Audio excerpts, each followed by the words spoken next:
अस्सलाम वालेकुम। आज मंगल है 31 मार्च 2026। जब शाम के वीलॉग में आपको खुशामदीद कहते हैं।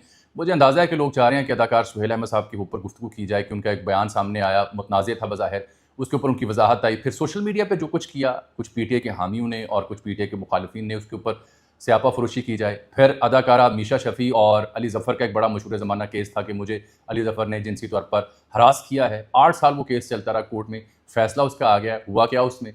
फिर बैरिस्टर गौहर जो चेयरमैन है पीटीआई के, उनका व्हाट्सएप हैक कर लिया गया है। तो कई एक मामले हैं जिनके ऊपर लोग चाह रहे हैं गुफ्तगू की जाए। डॉक्टर फजीला काजी मारूफ जो स्किन स्पेशलिस्ट, लेकिन इनके ऊपर मैं गुफ्तगू अभी नहीं करने जा रहा। वजह इससे इन सबसे बड़ा और अहम इशू ईरान इसराइल और अमेरिका जंग का है। चूरन फरोशी, स्यापा फरोशी होती रहती है व्लॉग्स में, लेकिन संजीदा नोयत की गुफ्तगू बहुत ज़रूरी है, क्योंकि पूरी दुनिया का मुस्तकबिल, बिलखुसूस मशरक़ वस्ता का, ईरान का, पाकिस्तान का, इस खत्ते के तमाम ममालिक का मुस्तकबिल इस जंग से जुड़ा हुआ है। डार साहब पहुँचे हुए हैं चीन, हमने खबर दी थी, अब पहुँच चुके हैं वहाँ पे। ये बड़ी अहम मीटिंग है, उसके एलामिया के ऊपर मेरी नज़र रहेगी, जो मैंने सुबह के व्लॉग में भी आपसे अर्ज़ किया था।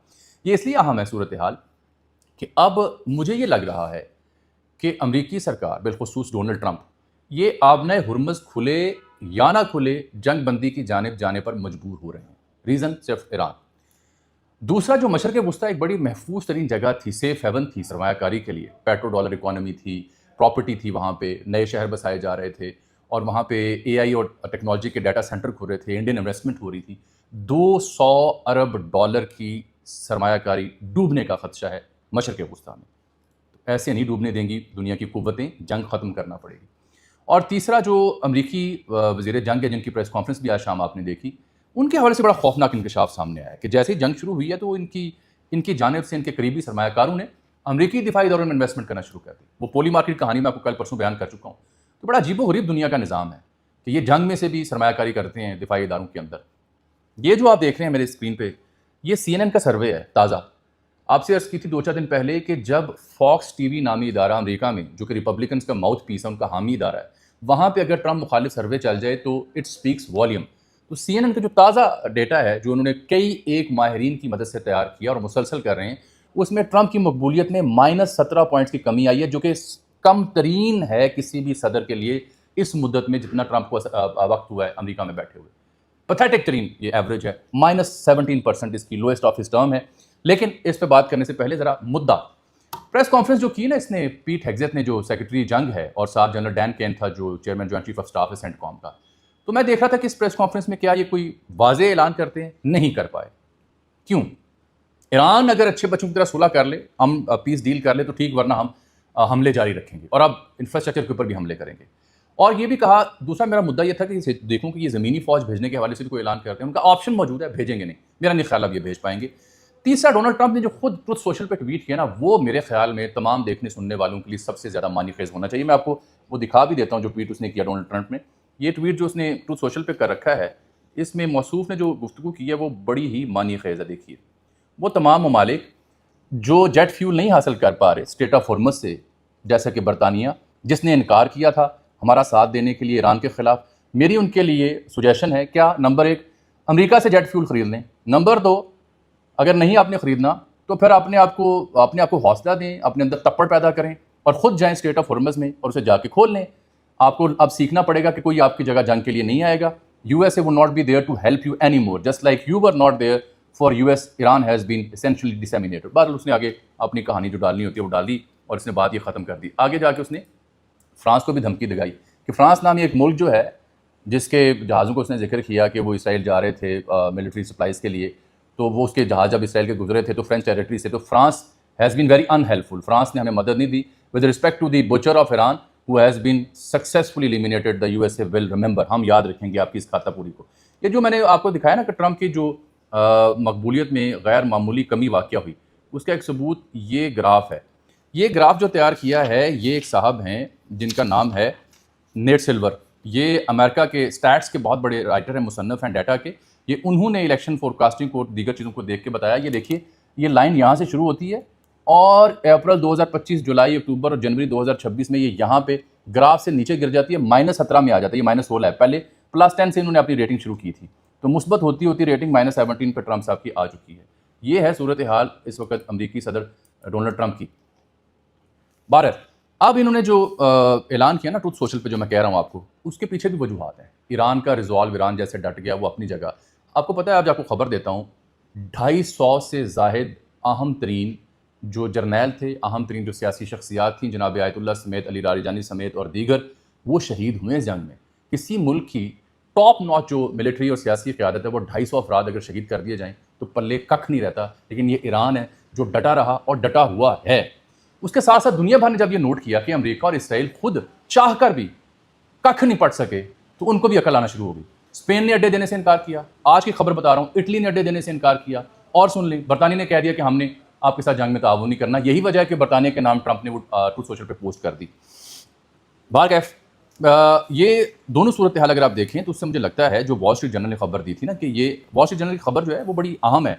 वो कहते हैं कि उसने अपने जो मुआवनीन हैं उनको उसने कहा है, ट्रंप ने, कि हम जंग ख़त्म करने के लिए तैयार हैं, चाहे अब आबना हुर्मुज़ खुले या ना खुले।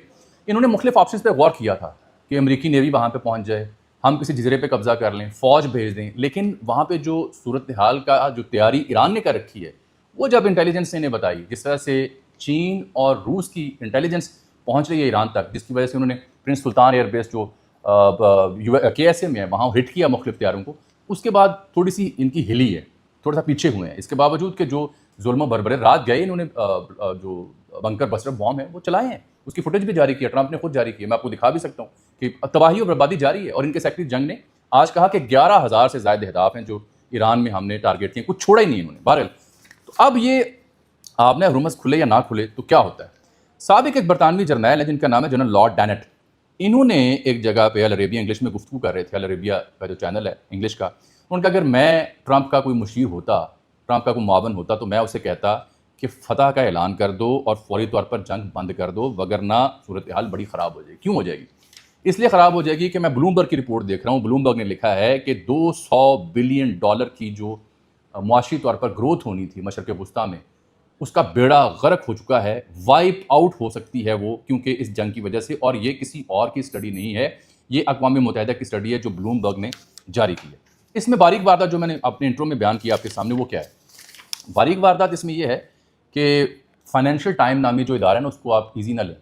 फाइनेंशियल टाइम के बारे में हमारे सीनियर सहाफ़ी नुसरत जावेद साहब अक्सर लिखा करते हैं कि ये असल में दुनिया भर के जो सेठ हैं उनके लिए बड़ा अहम इदारा है। मार्केट में, फाइनेंसेस में, दुनिया की सियासत में क्या हो रहा है उसमें छपता है। फाइनेंशियल टाइम ने लिखा है कि जो इनके वज़ीर दिफ़ा हैं पीट हेग्सेट, उन्होंने अपने करीबी सरमायाकार को कहा कि ईरान अमेरिका इसराइल जंग जब शुरू हुई उससे पहले कि वो दिफाई कंपनी में बड़ी सरमायाकारी कर दे। यानी ये जंग में भी मुनाफा बख्श काम करते हैं, हथियार बनाते हैं, अपने अजीज़ों को बताते हैं कि सरमायाकारी करो, हथियार चाहिए दुनिया को, हम बनाएंगे, वहाँ से माल लपेटो। ये इस ब्रोकर ने जो इसका जानने वाला था, उसने फरवरी में मॉर्गन स्टानले और दीगर से माली मुशावरत की और फिर उसने यहाँ पे $1 मिलियन की सरमायाकारी करने का प्लान किया। गो के पीट हेग्सेट इसकी तरदीद कर रहा है कि नहीं, ऐसा नहीं हो सकता। अब आपको याद होगा कि मैंने 2 दिन पहले आपसे अर्ज़ की थी, जितने भी देखने वाले हैं, बहुत शुक्रिया जो भी लोग मुझे देखते हैं, मोहब्बत का इज़हार फरमाते हैं, अपनी जो मालूमात की बुनियाद पे जायचा या तबसरा या तज्ज़िया तैयार किया, वो ये था कि पाकिस्तान का किरदार क्यों अहम हो रहा है। वो इसलिए कि और चीन पाकिस्तान क्यों जा रहा है। एक ही सादा सी वजह थी कि चीन को एतमाद में लिया जाए। दूसरी वजह यह है कि ये तमाम ममालिक जो इस प्रोसेस का हिस्सा हैं, वो चाहते हैं कि अमेरिका के अलावा एक बड़ी कुव्वत जो है वो ऑन बोर्ड हो, और चीन इस जंग का एक अहम प्लेयर है, सामने आए बगैर। ये चीन की सबसे बड़ी कामयाबी है कि बराह रास्त वो जंग का हिस्सा बने बगैर इस जंग का ज़ामिन, इस जंग का गारंटर, इस जंग की एक अहम कुव्वत बन चुका है। चाहे वो ईरान की जानब से ये मुतालबा हो कि युआन में अब टॉल टैक्स हम लेंगे आपने हुर्मुज़ से, या फिर ईरान को मिलने वाली मालूमात हों, या ईरान का पीछे ना हटना हो, या जब जब गुफ्तगू शुनीद हुई वज़ीर ख़ारजा की और पीस प्रोसेस के ऊपर कोई डिस्कशन हुई, तो चीनी वज़ीर ख़ारजा और चीनी हुकाम का ईरानी हुकाम के साथ रब्ता हुआ टेलीफोनिक, जिसके बाद वो डट गए, खड़े हो गए। ये मैं अपने माजी के व्लॉग में जिक्र कर चुका हूँ। वली नासिर साहब हैं, वली नसर मारूफ दानश्वर हैं ईरानी, इन्होंने कहा है कि जो ईरान ने अमेरिका के साथ जो डील का मामला उसमें किसी भी सूरत में पाकिस्तान से ज़मानत तलब की है, इसीलिए पाकिस्तान बीजिंग पहुंचा है ताकि किसी भी इम्कानी डील की सूरत में चीन ऑन बोर्ड आ सके। और डील की गारंटी के इस ख्याल पर अमेरिका और चीन दोनों से बात पाकिस्तान कर रहा है। अर्ज़ की थी आपसे कि पाकिस्तान के मिलिट्री हुकाम वाशिंगटन से इंगेजमेंट कर रहे हैं और सियासी हुकाम चीन, ईरान और दीगर से इंगेजमेंट कर रहे हैं। है फ्रंट फुट पर पाकिस्तान। डार साहब जब पहुँचे तो वो भी आपने देख लिए विजुअल्स हैं। भाई मैंने तो आज उनके लिए ट्वीट किया, मुझे पाकिस्तान मुस्लिम लीग नून से बेतहाशा सियासी इख्तलाफात हो सकते हैं, एतराज़ात हो सकते हैं, सवाल हो सकते हैं, लेकिन जब मेरे मुल्क की बारी आएगी तो आई मान लाइक अदर जर्नलिस्ट के जो सियासी धड़ाबाजी में मुल्क के यही तय कर देते हैं, उसके ऊपर सवाल उठाते हैं। डार साहब का भी कंधा ये फ्रैक्चर हुआ, अंदर पट्टी बंदी हुई, जो मेरे साथ मामला है, तो बड़ी हिम्मत है, पहुँचे हुए हैं साहब। और वहाँ पर चीनी जो वज़ीर ख़ारजा उन्होंने खुद उनका इस्तकबाल किया, गुफ्तगू आप उनकी देख और सुन सकते हैं। दुआ ये करनी चाहिए कि पाकिस्तान को जो मुकाम मिल रहा है वो हकीकत में बदले, पाकिस्तान एक मेजर प्लेयर साबित हो, पाकिस्तान अमन और जंगबंदी में अहम किरदार अदा कर सके। एक मुद्दा मैंने आपसे ज़रूर डिस्कस करना है, वो ये कि सोशल मीडिया में पिछले 15 घंटों में 20 घंटों में एक खबर है कि जो ईरानियन हुकाम है वो कह रहे हैं नहीं पाकिस्तान का कोई किरदार नहीं, हम इस किरदार को नहीं मानते। ये मन घड़त खबर है। क्यों? मेरे एक्स की टाइमलाइन के ऊपर वो खबर पड़ी है। ईरान के जो सफ़ीर पाकिस्तान में मौजूद हैं उन्होंने तस्दीक की है, ईरानियन हुकाम ने तस्दीक की है, अब्बास इराक़ची ने तस्दीक की है। तो ये एक प्रोपेगेंडा है जो टो किया जाता है हमेशा प्रो इंडियन एलिमेंट्स की जाने से। अच्छा, जाने से पहले मीशा शफ़ी का आप सुनना चाह रहे हैं तो सुन लें। मीशा शफ़ी साहबा और अली ज़फ़र साहब, इनके बीच जो फड्डा हुआ, 8 साल बाद इंसाफ दिया गया है। 8 साल बाद फैसला है। क्या फैसला है कि अदालत ने मीशा शफ़ी को 50 लाख रुपए जुर्माना किया है। एडिशनल सेशन जज हैं लाहौर के, इनका नाम है आसिफ हयात। इन्होंने अली ज़फ़र की जानिब से जो दायर करदा मीशा शफ़ी के खिलाफ 100 करोड़ रुपए की हद तक की इज़्ज़त का दावा था, उस पर फैसला सुनाया। आप सोच सकते हैं कि 8 साल में कितने जज बदले होंगे? 9 जज, और फिर 283 पेशियाँ, 283 पेशियाँ, 9 जज, और ये दोनों खाते पीते लोग। आम बंदे का क्या हाल होता होगा? ये निज़ाम इंसाफ के ऊपर मैं लानतान कर रहा हूँ। और फिर 20 गवाहों के बयान रिकॉर्ड किए गए। ये असल में अप्रैल 2018 का वाक़या, मुझे याद है हमने इस पर बड़ी डिस्कशन की थी, तब लिखा भी बोला भी एक्स के ऊपर। मीशा शफ़ी साहब ने ट्विटर पर ये इल्ज़ाम लगाया था कि सेक्शुअल हरासमेंट की अली ज़फ़र साहब ने एक से ज़ायद मौके पर, और बड़ी तकलीफ उन्हें हुई है। तो अली ज़फ़र ने तरदीद की और कहा जी साबित करें। उसके बाद जो पंजाब के कुछ महकमे हैं वो ऑन बोर्ड हुए और उन्होंने इसकी पटिशन लॉन्च की, और फिर ये कोर्ट कचहरी में मामला पहुंचा। लेकिन 8 बरस बाद फैसला हुआ कि नहीं साहब, आपका मोहतरमा, आपका दावा दुरुस्त नहीं है। साबित करना भी मुश्किल होता है, लेकिन ये भी पहला वाक़या होगा किसी मर्द के हक़ में ऐसा कोई फैसला हुआ हो। बार कैफ होना चाहिए। रह गई बात सुहेल साहब की, कितना टाइम हो गया जी वीलॉग काम ख़त्म करें। अच्छा, सुहेल साहब की जहाँ तक बात रह गई, सुहेल अहमद अल मारूफ अजीज़ी साहब, मुझे को 12-13 बरस उनके साथ काम करने का मौका मिला दुनिया टीवी में। जो गुफ्तगू उन्होंने की, जिसका एक हिस्सा वायरल किया गया और उसके ऊपर फिर फतवे लगाए गए, सबसे बुनियादी बात यह है कि मजहबी वाबस्तगी और जो अक़ीदत का पहलू है ये बड़ा हसास होता है, बिलखुसूस अहले पाकिस्तान के लिए।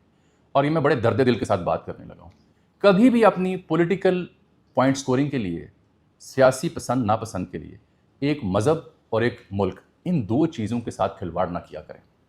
ये सबसे बेतुकी बात होगी। ऐसा कुछ करके आप अपनी सियासी पसंद या सियासी पसंदीदा जमात की खिदमत नहीं करते, बल्कि उसके लिए बीज बोते हैं। हमने माजी में देख रखा है कि मुख्तलिफ सियासी समाजी शख्सियात के ऊपर लोगों ने पुरतशद्दुद हमले किए, गोलियां तक चलाई, ऐसे ही जज्बाती कार्रवाइयों के तनाजुर में। सुहेल अहमद अजीज़ी साहब ने अगर कोई सियासी राय का इजहार किया है जो आपको पसंद नहीं है, तो आप उसका जवाब दलील से दें। अच्छा, बाद में उन्होंने फिर वजाहत की कि मैं ये कहना चाह रहा था, कुर्बान जाऊँ मैं जनाब इमाम हुसैन अलैहिस्सलाम, उनकी आल पे, उनकी कुर्बानी पे। हम उनका नाम लेने के जब लेते हैं तो 10 दफ़ा सोचते हैं कि किस अक़ीदत और मोहब्बत से नाम लेना है। गुलामों की पाँव की खाक के बराबर भी नहीं। तो बता रहे थे, यजीद का मुवाजना कर रहे थे, और उसमें जो बात कर रहे थे वो जुमला वायरल कर दिया गया, और ये हमारे कुछ देखने व सुनने वाले मकबूल जो सहाफ़ी हैं उन्होंने सोशल मीडिया पे किया। और मैं ये कहूँगा कि पॉलिटिकल पॉइंट स्कोरिंग की, पसंद सियासी नापसंद की आड़ में रगड़ा गया। फिर सुहेल साहब ने एक वीडियो जारी की, उस वीडियो में बताया कि नहीं ये गलत लिया गया, मतलब मैं कुछ यूँ कहना चाह रहा था, पूरी वीडियो कुछ यूँ है। फिर जाके तमाम सहाफ़ियों ने माज़रत की। मैंने देखा नादिर बलूच ने माज़रत की, मतीउल्लाह जान साहब ने माज़रत की, कई दीगर ने कहा कि हाँ हमें अफसोस हुआ कि हमने पूरी वीडियो नहीं देखी थी, पूरी बात नहीं सुनी थी, सुहेल साहब की तरफ वजाहत नहीं देखी थी। तो अपने सियासी जज्बात अपनी जगह रखें, लेकिन मज़हब, मुक़द्दस शख्सियात और मुल्क, इनके ऊपर खिलवाड़ ना किया करें। अगर पाकिस्तान का इस सूरत हाल में मुकाम बुलंद हो रहा है तो एक पाकिस्तानी के तौर पर देखें ना। सियासी मामला में देखता रहूँगा वैसे तो पाकिस्तानी यहाँ पर, और आप भी देखते रहें, अपनी जद्दोजहद जारी रखें।